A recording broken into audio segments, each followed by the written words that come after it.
What's up, guys? I'm LQ. This is the LQ Review. Thank you so much for joining me here at my YouTube channel. This is where we talk about all the geeky, nerdy stuff that we love to talk about: movies, video games, comic books, TV shows. And right now, I'd like to give you guys my review of the third episode of Stephen King's The Stand on CBS All Access. Now, just to recap, I liked the first episode. I didn't really like the storytelling that they used, the method of storytelling. They did a lot of flashbacks, they did flash forwards, and unless you really knew the story, you kind of had a hard time keeping track of where in the timeline they're at.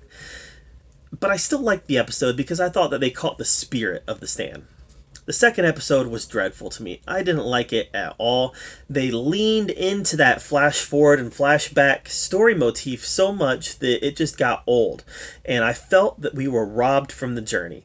I wanted to experience the journey with these characters, and I felt that that was something that the filmmakers had no interest in. The third episode was a lot better. It was a lot better. Now, they still played with the flash forward, little bit of flashback, but this by far was the most linear episode of the season so far.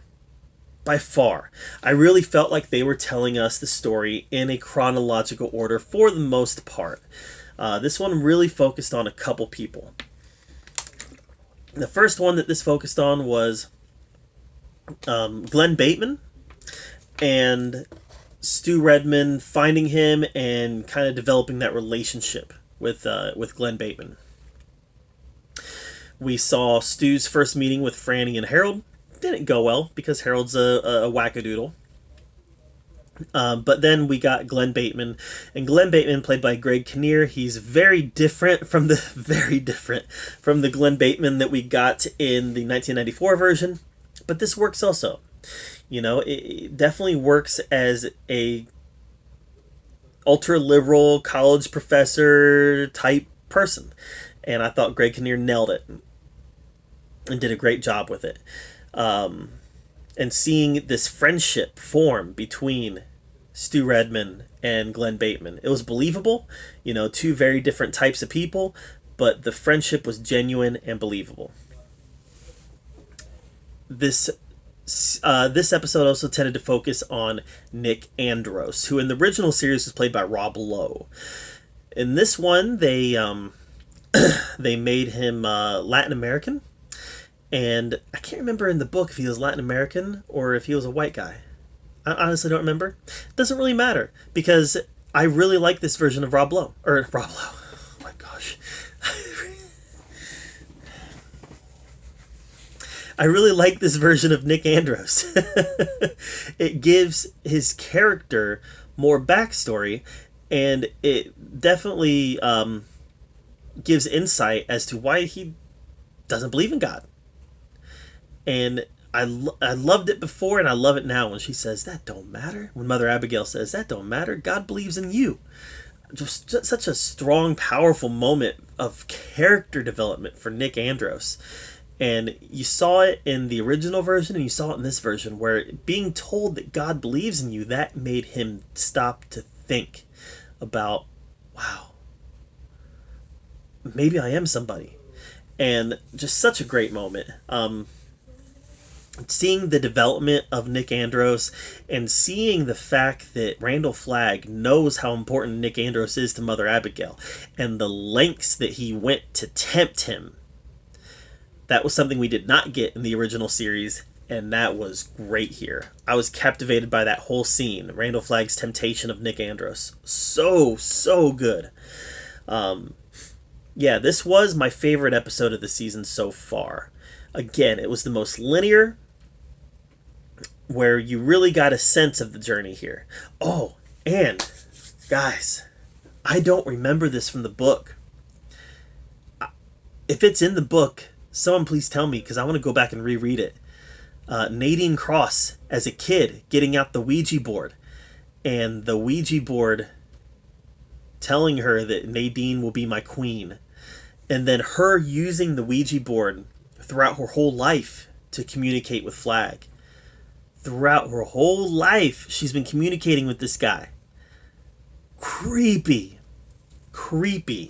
and her reaction to him when she's using the Ouija board and she's actually able to talk to him. Just very creepy. Amber Heard does a great job of kind of channeling that weird, sensual, but yet evil energy, and I really bought all of it. And I just I thought she did a great job with it. So somebody please let me know if that's in the book, because it's been a number of years since I've read the book, and I might need to go back and reread that. But was the Ouija board utilized in the book? Because I don't remember it. But wow, it was good. It was good.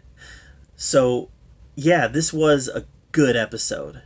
You know, by now we are firmly in Boulder, and I would have rather them taken us a little bit longer to get here. And I still have a feeling that we got a number of flashbacks coming, but the committee has been formed, and they're getting ready to hold an election to make the committee official.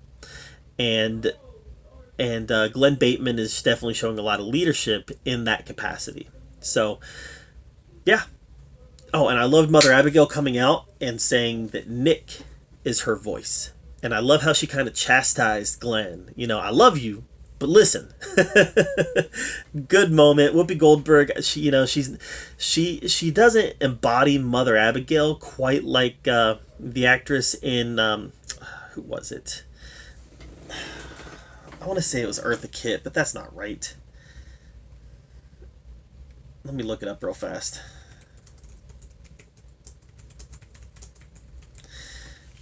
She was played by Ruby Dee. Ruby Dee. Eartha Kitt. Come on, LQ. Ruby Dee played her. So Whoopi Goldberg does not embody Mother Abigail quite like Ruby Dee did. I thought Ruby Dee was perfect in the role. Whoopi Goldberg has been passable, and I'm anxious to see her continue to grow in that capacity. You know, I think that she could be really good in this show. So this was definitely a better episode. Definitely setting things up for better episodes to come. I think that they're heading in the right direction now. The first part was just so flash forward, flash back, flash forward, flash back. And now they're setting it up into such a way where I think we can definitely have some good linear storytelling where we can start to get a sense of that journey. So that's just my take on episode 3 of The Stand. What did you think of it? Let me know in the comments down below. Make sure that you subscribe to my channel. And as always, thank you so much for joining me right here at the LQ Review, where we get to talk about all the geeky, nerdy stuff we love to talk about. Until next time, we'll see you later.